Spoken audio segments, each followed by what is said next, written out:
आता आपल्या आवडत्या मालिकेचे संपूर्ण भाग मालिका प्रसारित झाल्यानंतर लगेचच पाहू शकता फक्त सन नेक्स्टवर. भारतातील प्रेक्षकांसाठी मोफत सेवा. समीर बास आता. अगं माझी बायको दमली असेल म्हणून करतोय मी. अशी बायको मिळायला भाग्य लागतं.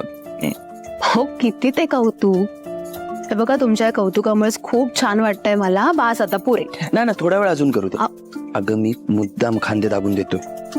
काय या खांद्यावर तू अख्खं लग्न पेरलंयस. हा मग हे करायला नको.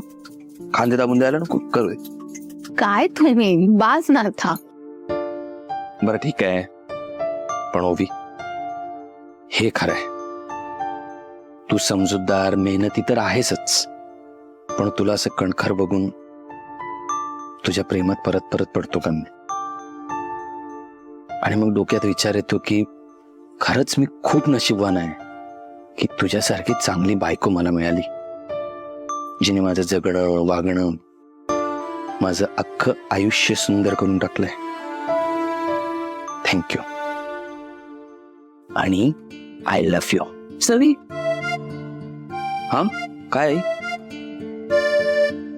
अरे जरा बोलायचं होतं तुझ्याशी. हा बोल. मला माहिती नाही हे सगळं बोलायची योग्य वेळ आहे का नाही बाई पण आता वेळच उरला नाही ना. आई कशाबद्दल बोलायचंय. मी गेले काही दिवस तुम्हाला सांगत आले ना की मला यंग दिसतो. माझी वेळ भरली की तो मला घेऊन जाणार आहे. फार दिवस उरले नाहीत माझे. सांगत होते का नाही. तुमचा विश्वासच नाही बाई माझ्यावरती. माझी वेळ भरत आली आता. कदाचित लग्नामध्ये मी जाईन. आई आई माझा आई मध्ये मध्ये बोलू नको. मला बोलू दे बाई. मी जाणार हे तर ठरलंय कळलं. मी गेल्यावरती या घराला सांभाळ. आकाश आणि मुक्ता एकमेकांची काळजी घेतीलच बाई पण मोठा भाऊ म्हणून तुझं लक्ष असू दे त्याच्यावर. मुड्डी जावई बापू यांच्याकडे पण लक्ष दे. शेवटपर्यंत माझ्या गुड्डीवर माया कर.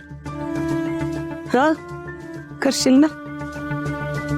ओवी वृंदा यांची पण काळजी घे. आणि आभाचं लग्न आभाच्या लग्नाची जबाबदारी तुझ्यावर आहे. नीट पार पाडते. हा अरे मी जाईन तशी मास्तर पण आता म्हातारी झाली. तेही जातील एक दिवस. ते बाई या घरातला मोठा भाऊ म्हणून या घराची सगळी जबाबदारी तुझ्यावरती आहे. काळजी घ्या. उद्या लग्नाचा सोहळा सुरू झाल्यावर माझं काही खरं नाही बाई. कदाचित मला बोलता यायचं नाही हे सगळं म्हणजे इतकं सविस्तर तर नाहीच यायचं म्हणून आले बोलायला. माझे आशीर्वाद आहेतच बाई तुमच्या पाठीशी. पण काही चुकलं माकलं असलं हा पदरात घ्या. कडू आठवणी असतील ना बाई पुसून टाका बाई सगळ्या. आणि गोड आठवणी मनावर कोरून ठेवा. हा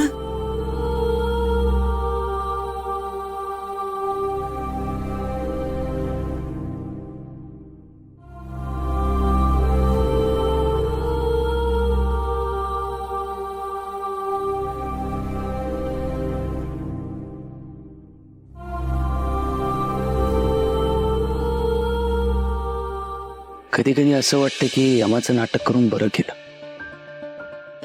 नाहीतर इतकी हळवी आई कधी बघायलाच मिळाली नसते. आणि माझ्या बाबतीत नेमकं उलट झालंय. बाबा इतकं कठोर वागतील असं वाटलंही नव्हतं. समीर बाबा असं का वागताय तो. त्यांनी उद्या कन्यादान करायला हवं. त्यांचा अधिकार आहे. आणि आमचं भाग्य सुद्धा. हे समीर मी तुम्हाला सांगते बाबांनी उद्या कन्यादान केलंच पाहिजे. नाहीतर ज्या विश्वासाने मी ताईला सांगितलंय तिचं कन्यादान बाबाच करतील. तू विश्वास मोडेल. ओवी मला सगळं कळतंय पण आपण आपली इच्छा बाबांवर लादून चुकतोय का.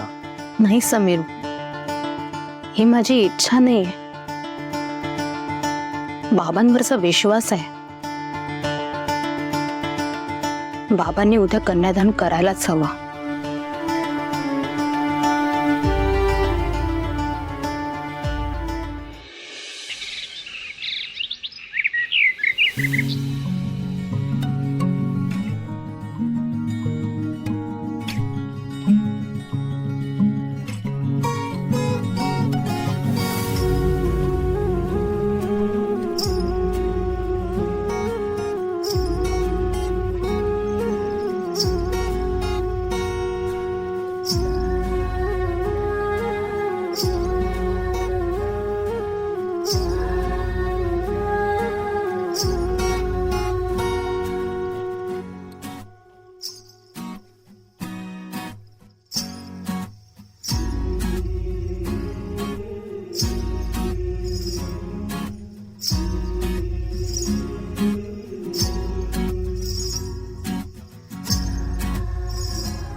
ताई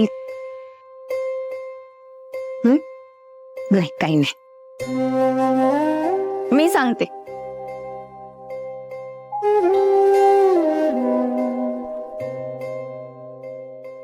दृष्ट लागेल इतकी गोड दिसतेस आणि माझी सुद्धा दृष्ट लागेल इतकी सुंदर दिसतेस तू.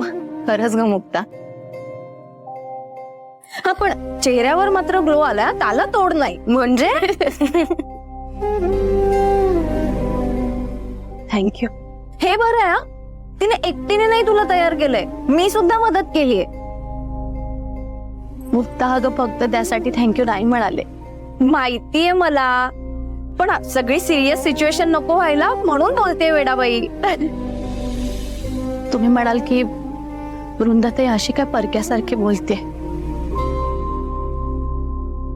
पण खरंच मनापासून थँक्यू.